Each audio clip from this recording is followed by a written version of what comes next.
নতুন একটা আয়াত সূরা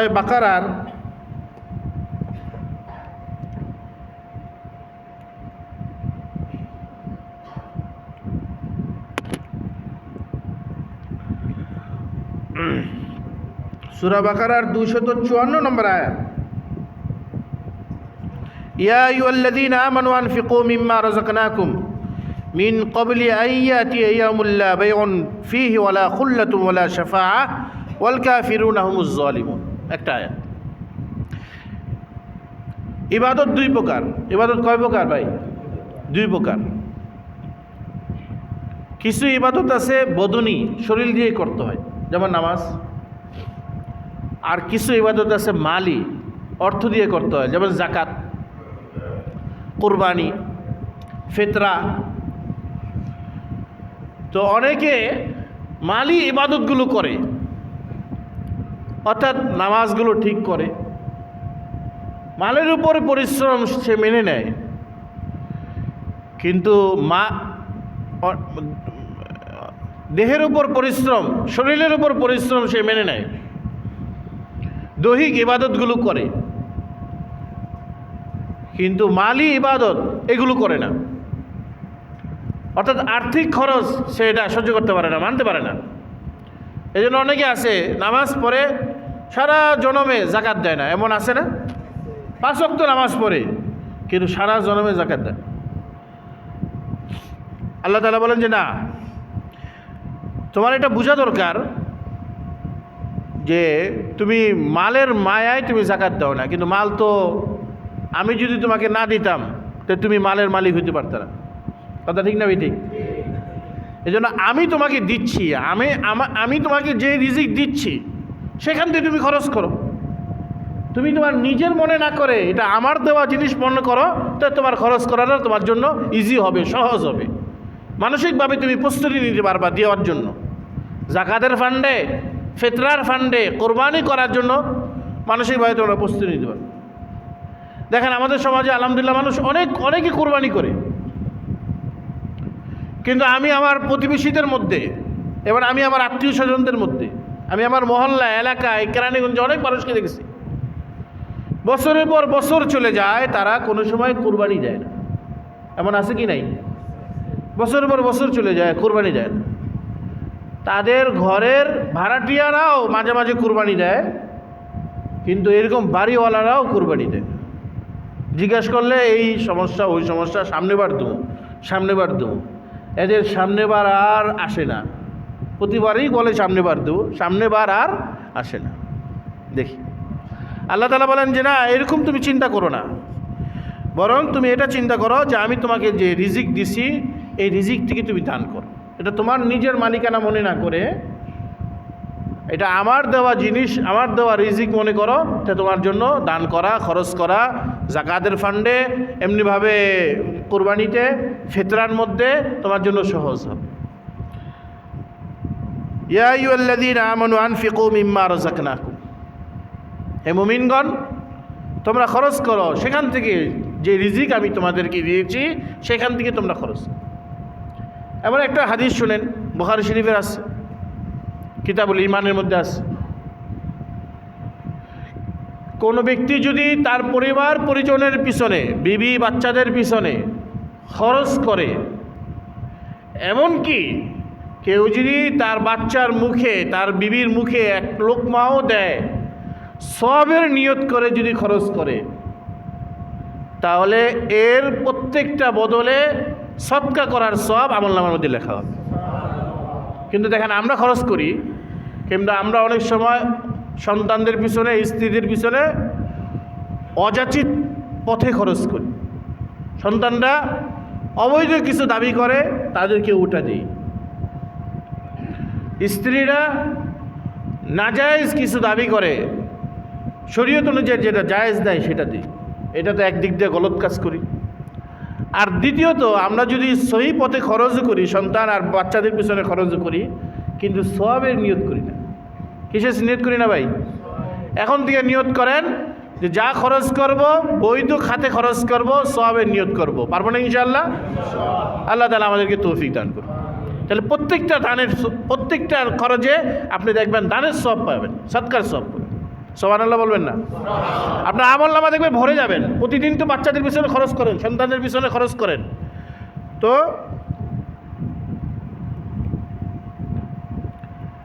এই যে বিপুল পরিমাণে খরচ হচ্ছে প্রতিদিন, রেগুলার যে খরচ হচ্ছে, এগুলো দেখবেন এই সওয়াবের নিয়ত করার কারণে আমলনামার মধ্যে দেখবেন দানের সওয়াব আমলনামা ভারী হয়ে যাবে।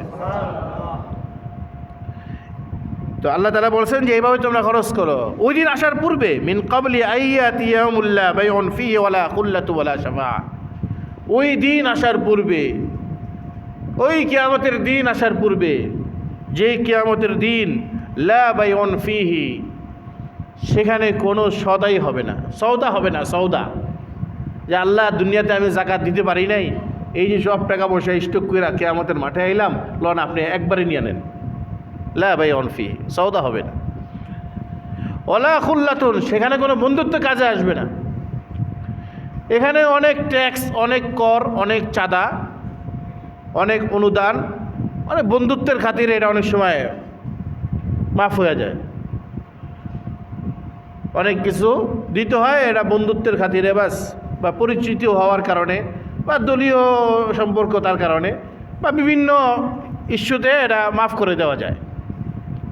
কিন্তু লা খুল্লাতুন, সেখানে কোনো কিছু কাজে লাগবে না। ওয়ালা শাফাআ, কেউ সুপারিশ করতে পারবে না। এখন যেমন একটা সুপারিশ করে, একজন একজনের কাছে কোনো বিষয়েরই থাকলে, লেনদেনেরই থাকলে আরেকজন সুপারিশ করে, এটার একটা সলভ করে দেয়। কিন্তু ওয়ালা শাফাআ, সেখানে কোনো সুপারিশের কোনো ইন্তজাম নেই। এই জন্য সেই দিন আসার পূর্বে, কিয়ামত আসার পূর্বে, যেখানে কোনো সওদা নাই, যেখানে কোনো বন্ধুত্ব নাই, বন্ধুত্বের খাতিরদারি নাই, সেখানে কোনো সুপারিশ আর আবেদনের রিকোয়েস্টের কোনো পদ্ধতি নাই, সেই দিন আসার পূর্বেই তোমরা দান করো। কোথার থেকে দান করবা? যাকাতের ফান্ডে দান করবা, সৎকার ফান্ডে দান করবা, কোথায় থেকে দান করবা? মিম্মা রাযাকনাকুম, আমি তোমাদেরকে যে রিজিক দিছি সেখান থেকে দান করো। তো সেখান থেকে দান করার তো তোমার কোনো রকমের কোনো ইতস্ততা থাকার কথা না, কোনো রকমের কোনো পিছপা হওয়ার কথা না। ধরেন একজন মালিক, দোকানের মালিক ম্যানেজারকে বললো আমি তোমাকে 1 লক্ষ টাকা দিলাম, এই 1 লক্ষ টাকাটা তুমি ভাগ ভাগ করে এই খাতে খরচ করো। আচ্ছা বলেন, ম্যানেজার এই টাকাটা সে নিজে মালিক না দোকানদার মালিক? তো দোকানদার দিছে, তার তো নিজে খরচ করতে আর তার কি না ইতস্তত নাই, এখানে তার পিছপা হওয়ার কোনো বিষয় নেই, কোনো কথা নেই। এই কারণে আল্লাহ আমাকে দিচ্ছেন, আল্লাহ আমাকে বলছেন এই পরিমাণ হলে জাকাত দিতে, তো জাকাত দিয়ে দেবো। এই পরিমাণ হলে তো কোরবানি দিতে, তো কোরবানি দিতে হবে। আর কোরবানি এত পরিমাণে সওয়াব, প্রতিটা পশমে পশমে সওয়াব, সুতরাং ফরজ না হলেও তো প্রতি বছর কোরবানির ধারাবাহিকতা রক্ষা করা দরকার। কথা ঠিক না বেটি? প্রতি বছর আমার উপর ফরজ না, ধরেন আমার উপর ফরজ না, বা আপনার উপর ফরজ না, ঋণ থাকার কারণে আপনার উপর কোরবানি ওয়াজিব না, ঋণ থাকার কারণে, তারপরেও আপনি এই একবার কোরবানি দিচ্ছেন, এই ধারাবাহিকতা কিয়ামত আগ পর্যন্ত ধরে রাখেন, মরার আগ পর্যন্ত ধরে রাখেন। এই সিলসিলা আপনার সন্তানরা ধরে রাখেন।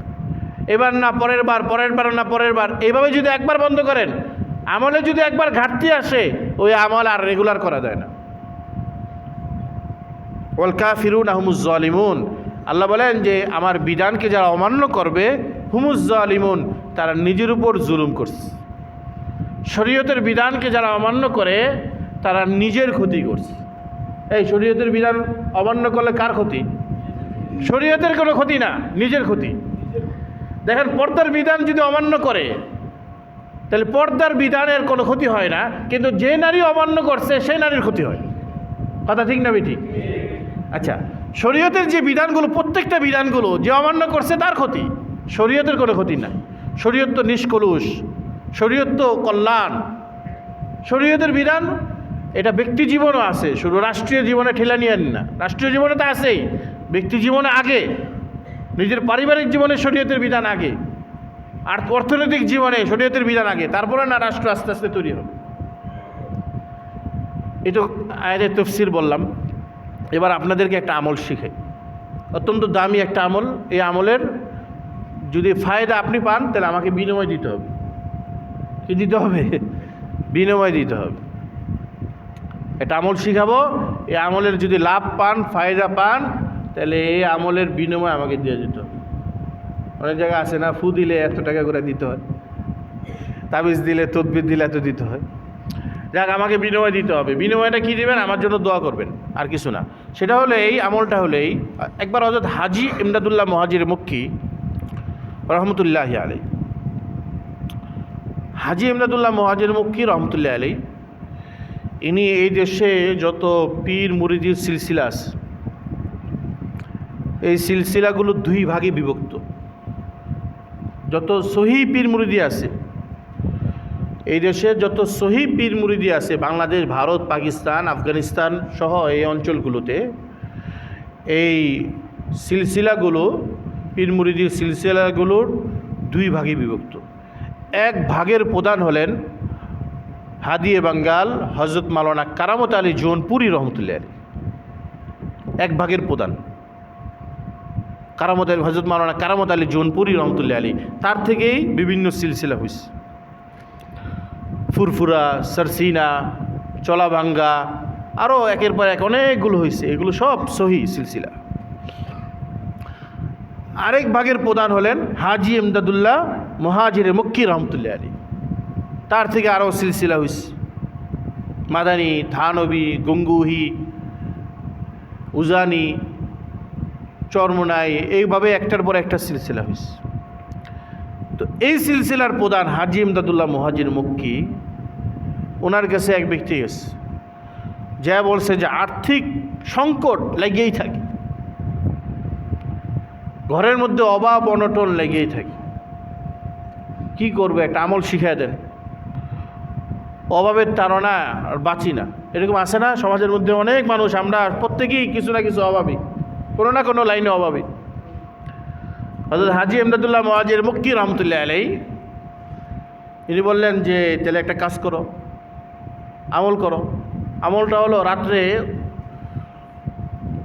উজু অবস্থায় প্রথমে 11 বার দুরূদ শরীফ পড়বা। কতবার দুরূদ শরীফ ভাই? 11 বার দুরূদ শরীফ পড়বা। শেষে 11 বার দুরূদ শরীফ পড়বা। প্রথমে 11 বার দুরূদ শরীফ, শেষে, আর মাঝখানে 1111 বার, 1111 বার পড়ো ইয়া মুগনি। বলেন ইয়া, আমার সাথে বলেন ইয়া মুগনি, ইয়া মুগনি। মুগনি এটা আল্লাহ তাআলার নাম, আল্লাহ তাআলার যে সিফাতি নাম আছে 99টা, এর মধ্যে একটা হলো মুগনি। এই জন্য আল্লাহকে ডাকো 1111 বার, ইয়া মুগনি। বলেন ইয়া মুগনি, বলেন 5 বার বলেন।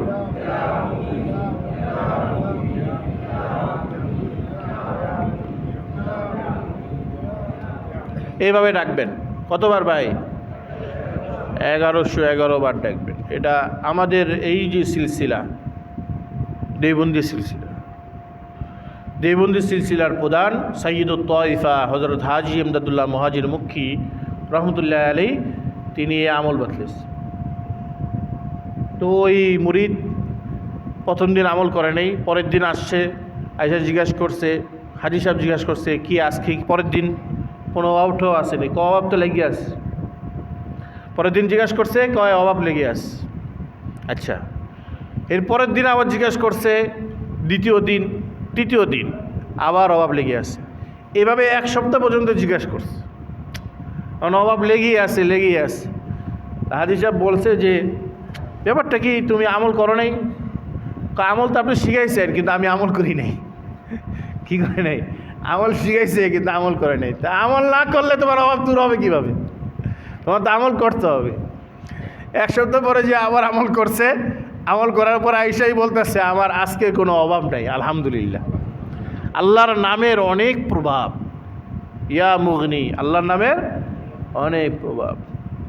এই জন্য এটা 1111 বার পড়া, এই আমলটা আপনারা করবেন। পরবর্তী যুগের মাশায়েখরা, যেমন পাকিস্তানের হজরত মাওলানা হাকিম আখতার রহমতুল্লাহ আলী, পরবর্তী যুগের মাশায়েখরা সংখ্যায় কমাইছে, 111 বার বানাইছে, সংখ্যায় কমাইছে। কিন্তু আমরা সংখ্যায় কমাইতে চাই না। এই জন্য আপনি 1111 বার করবেন। শুরুতে 11 বার দুরূদ শরীফ, শেষে 11 বার দুরূদ শরীফ, এভাবে আমল করবেন। আল্লাহ তাআলা আমাদেরকে আমল করে জিন্দিগি অতিবাহিত করার তৌফিক দান করুক। ওয়া আখিরু দাওয়ানা আলহামদুলিল্লাহি রাব্বিল আলামিন।